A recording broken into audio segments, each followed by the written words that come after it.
Salut à tous, on se retrouve pour l'épisode 2525 du Zap Image. On commence aujourd'hui en ce dimanche 27 août avec des anniversaires. On commence avec celui de Lucas Paqueta, le joueur de West Ham fête aujourd'hui ses 26 ans, bon anniversaire à lui. Il y a également Matheus Nunes, milieu portugais de Wolverhampton, pisté par Manchester City qui devrait revenir à la charge là dans les prochains jours concernant un transfert donc qui fête aujourd'hui ses 25 ans.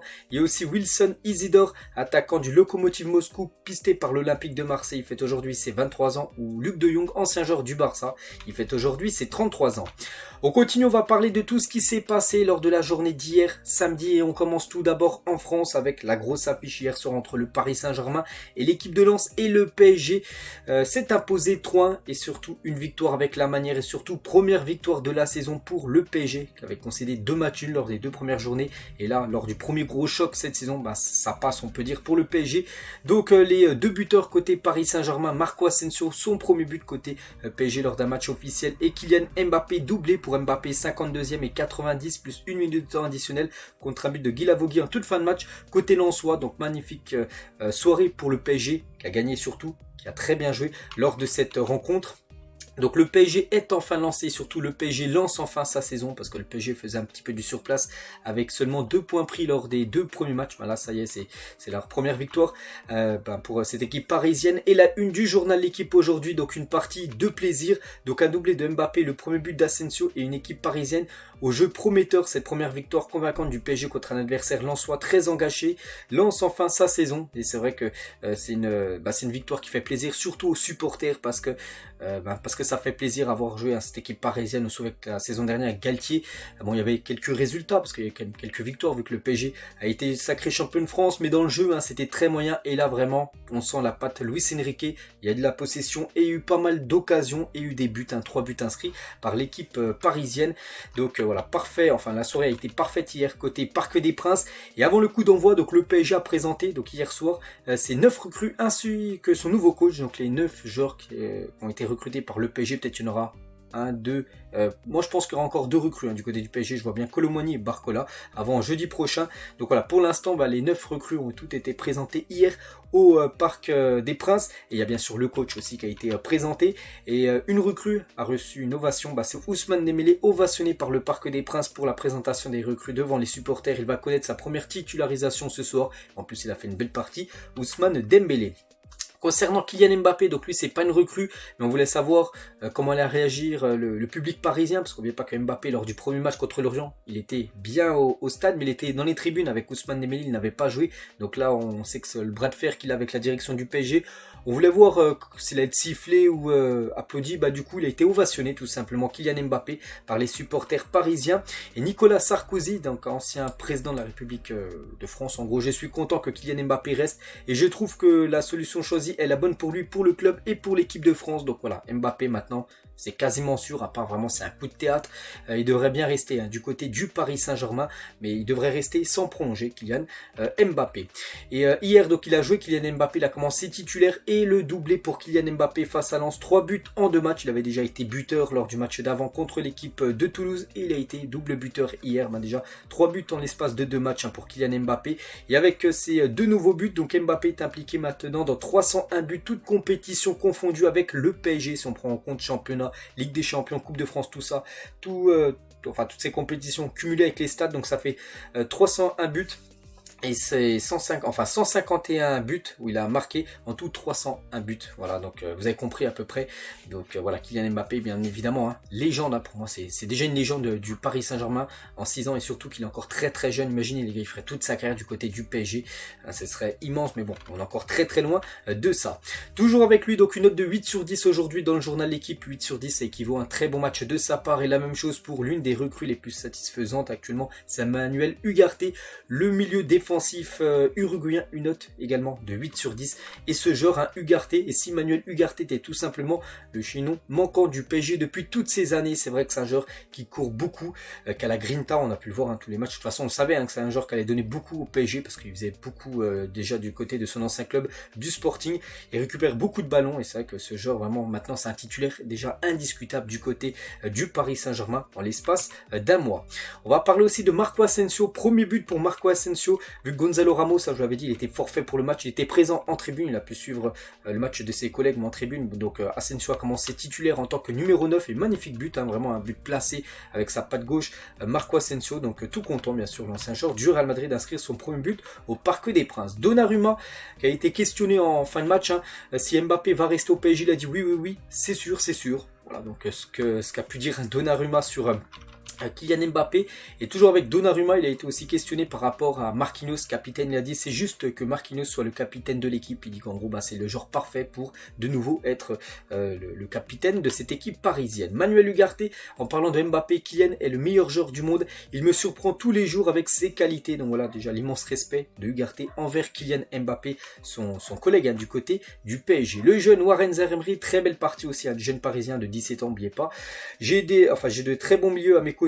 Je pense à Manu, donc Ugarte, il est fou, il récupère trop de ballons, c'est un grand plaisir de jouer avec lui. Et Vitinha, c'est vrai que Warren Zaïre-Emery maintenant, c'est quasiment un titulaire indiscutable de l'équipe avec Ugarte, puis après ça reste à définir si c'est soit Vitinha, soit Fabien Ruiz. Mais pour l'instant, le PSG, surtout Luis Enrique, a certainement son milieu de terrain là pour cette nouvelle saison.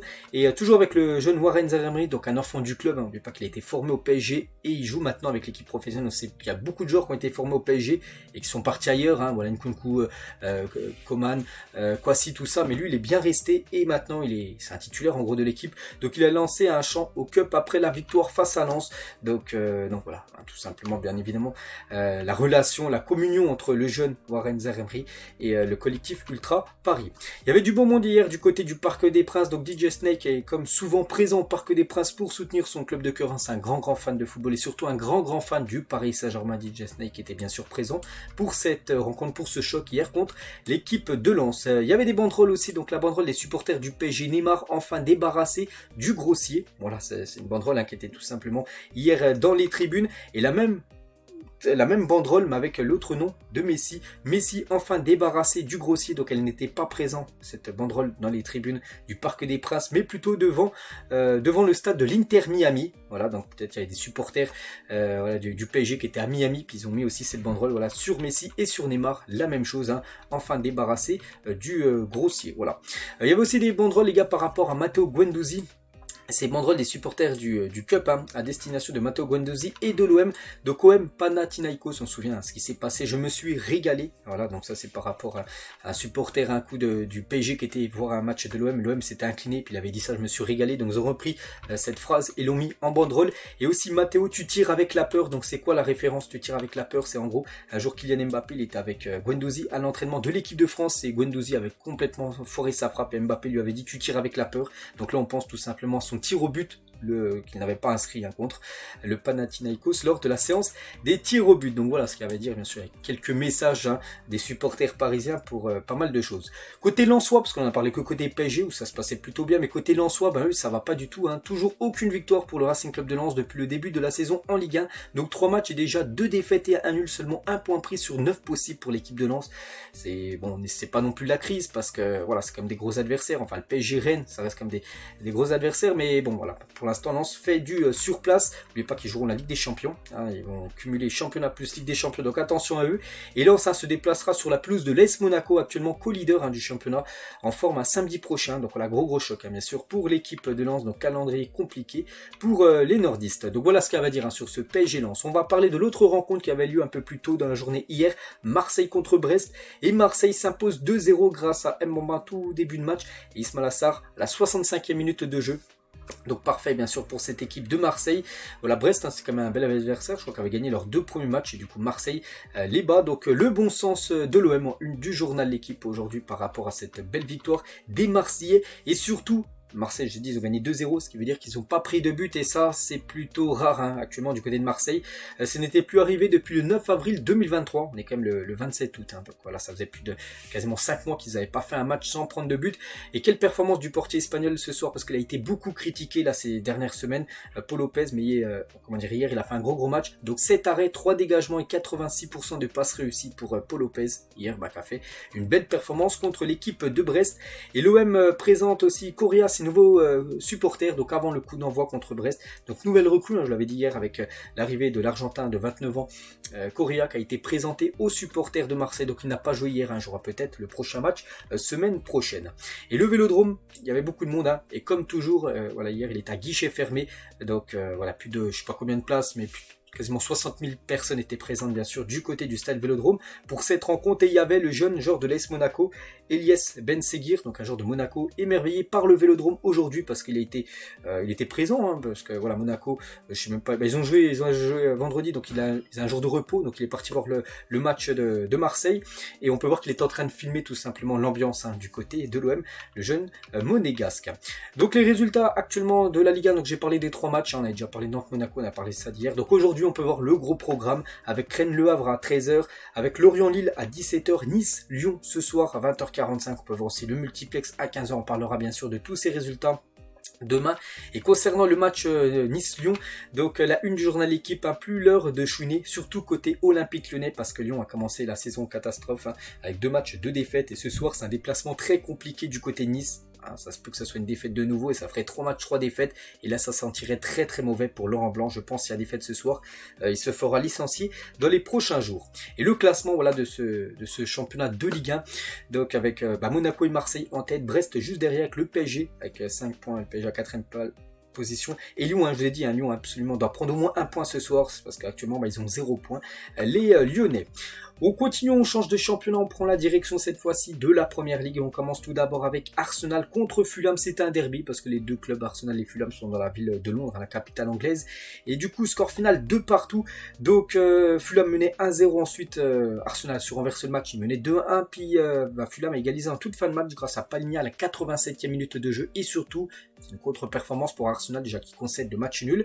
Pourtant il menait 2-1, et surtout que Fulham joue avec un joueur en moins parce que c'est qui s'est bassé, il a pris double jaune, donc du coup carton rouge. Ils ont quand même réussi à marquer ce but égalisateur avec un joueur en moins, cette équipe de Fulham.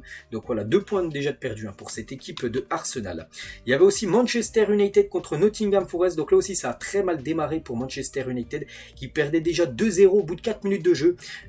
Awoniyi à la 2e minute et Boli à la 4e minute de jeu. Donc voilà, Nottingham Forest a commencé très très fort, puis après la remontada, on peut dire, de Manchester, Eriksen, Casemiro et Bruno Fernandes ont été les 3 buteurs côté Red Devil, et du coup victoire de Manchester United 3-2. Donc voilà, ce scénario complètement fou.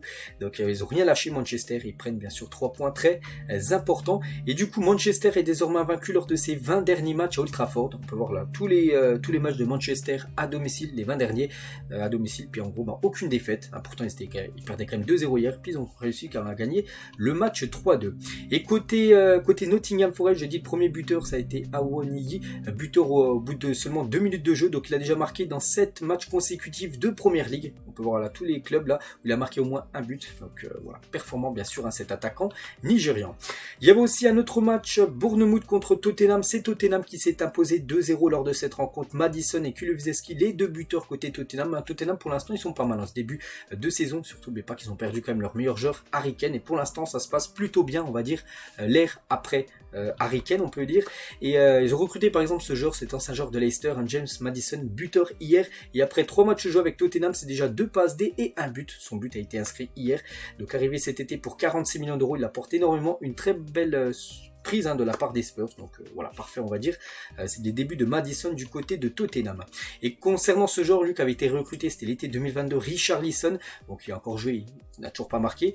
Donc il écope d'un carton jaune pour ce geste de frustration face à Bournemouth. Ça aurait même pu mériter quasiment un carton rouge, hein. Donc heureusement il a pris seulement un jaune. Il n'a pas pénalisé, on va dire, son équipe, mais voilà, si on regarde les notes de tous les joueurs, donc tout le monde a du vert à part Richarlison qui a du rouge, 4.9, hein, sa note globale par rapport à la performance qu'il a pu faire hier contre Bournemouth avec Richarlison, déçoit, hein, depuis qu'il est arrivé, depuis plus d'1 an du côté de Tottenham. Il y avait aussi Brighton contre West Ham, et c'est West Ham qui s'est imposé 3-1 dans cette rencontre avec 2 équipes, on sait qu'ils jouent très très bien. Donc pourtant Brighton, les gars, grosse possession de balle, 80% de possession de balle, seulement 20% de possession de balle pour West Ham, et c'est West Ham qui s'est imposé 3-1. Donc la position n'a pas suffi à Brighton, hein.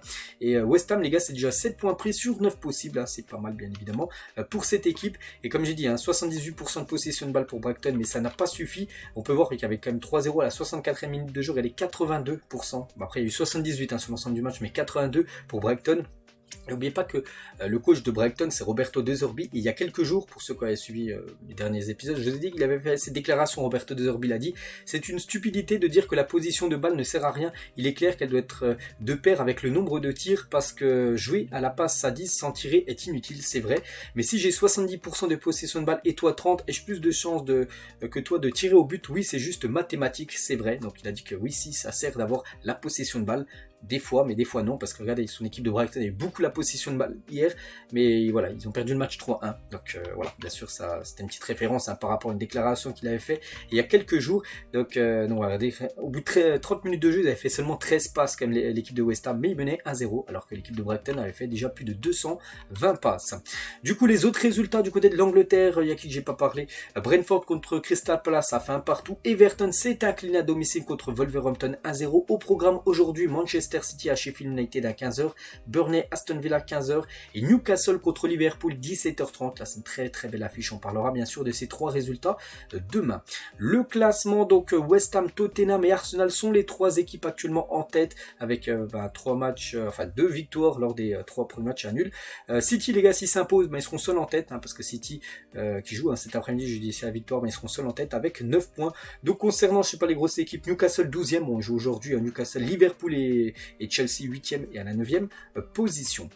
Direction l'Espagne, donc il y avait 3 rencontres hier, Cadix Almeria 1 partout, Grenade Mallorca 3-2 pour Grenade, et Séville, les gars, s'est incliné contre Gérone 2-1.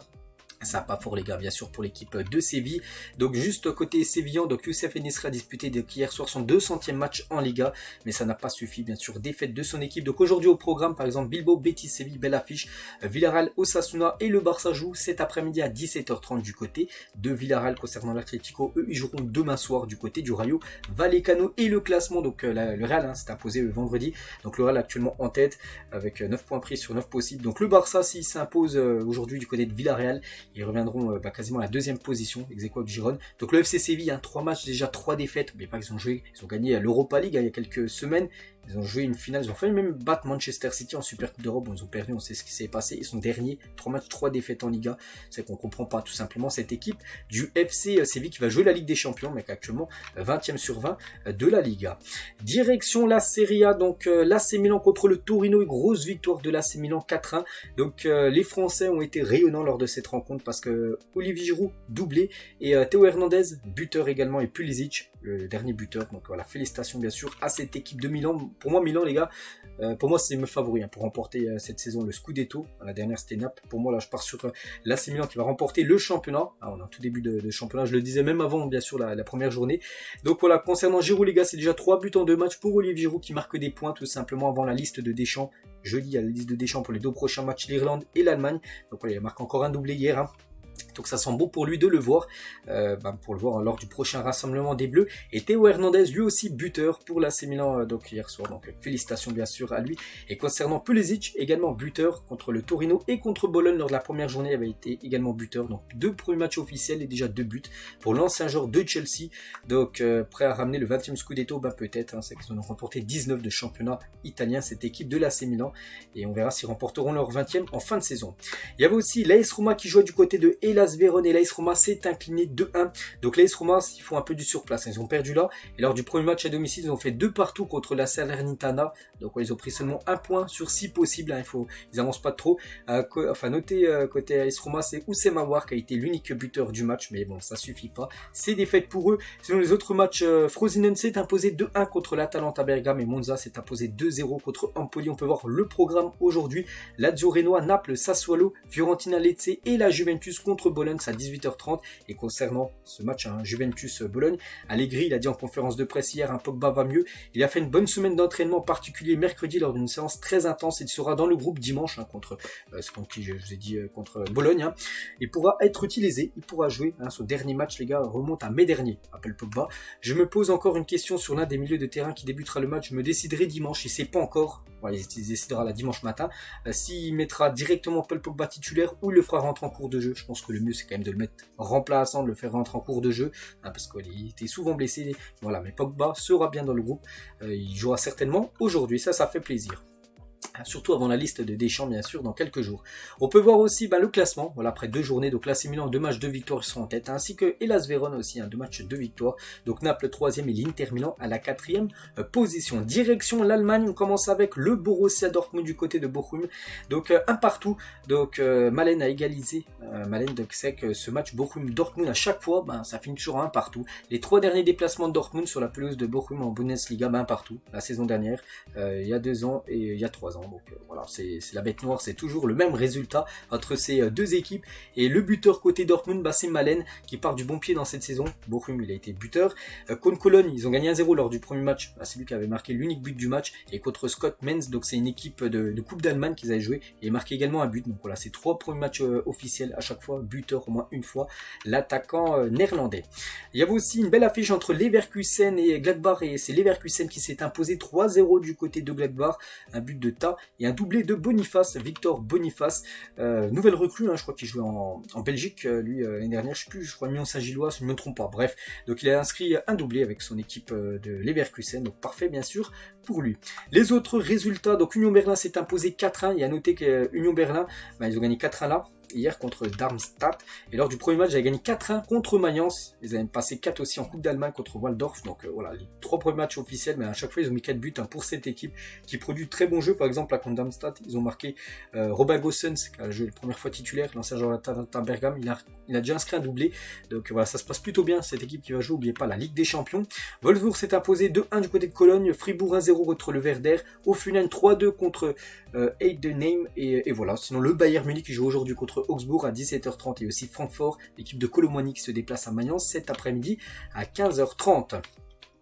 Et le classement, c'est simple, il y a 2 matchs, donc Union Berlin, Leverkusen, Wolfsburg et Fribourg qui ont gagné leurs 2 premiers matchs, ils sont les 4 équipes en première position, donc le Bayern, s'ils s'imposent, ils rejoindront bien sûr les équipes de tête. On quitte l'Allemagne, on revient en France, on va parler rapidement de la Ligue 2 et on va parler surtout de l'équipe en grande forme, c'est l'équipe de Caen, et Caen c'est très très fort cette saison, nouvelle victoire hier face à l'AS Ajaccio, 3-0 et surtout un triplé d'Alexandre Mendy, donc les hommes de Jean-Marc Furlan réalisent un début de saison parfait, parce que 4 matchs, 4 victoires, 2-0 contre Paris FC, 2-0 contre Pau, 2-0 contre Concarneau et 3-0 contre l'AS Ajaccio. Ils n'ont toujours pas concédé le moindre but et ils ont déjà inscrit pas mal de buts et surtout Alexandre Mendy, auteur d'un triplé hier, il est déjà à 6 buts cette saison, donc un triplé et lors des 3 premiers matchs, il a inscrit à chaque fois un but, donc voilà, il a déjà inscrit 6 des 9 buts cannés en 4 matchs, donc voilà, Caen, bon, on est en début de saison, mais quand tu commences 4 matchs, 4 victoires, c'est que tu as peut-être l'ambition tout simplement de viser les 2 premières places pour monter en Ligue 1 la saison prochaine. Donc voilà, 4 matchs, 4 victoires, 9 buts marqués, 0 but encaissé pour cette équipe de Caen. Sinon, on peut voir les autres résultats. Donc la GOCR a fait 0-0 contre Grenoble, Bordeaux s'est imposé 2-0 contre Amiens, Angers s'est imposé 1-0 du côté de Dunkerque, l'équipe de Troyes qui a perdu 3-2 du côté de Bastia, je crois qu'en plus ils menaient les Troyens. Donc voilà, tous les résultats. Annecy, Saint-Etienne, dernier match, ça sera demain soir. Et le classement de Caen, 4 matchs, 4 victoires, donc 12 points, devant Amiens, Grenoble, Guingamp et l'équipe de Bastia à la 5e position. Direction les États-Unis, on va parler d'un match de MLS, c'était entre les Red Bull et l'équipe de l'Inter Miami, l'équipe de Messi. Premier match de Messi en MLS, parce que les autres matchs, c'était des matchs de coupe, tout ça, là c'était vraiment match de championnat. Et victoire 2-0, ça faisait longtemps qu'il n'avait pas gagné en championnat, là, victoire 2-0.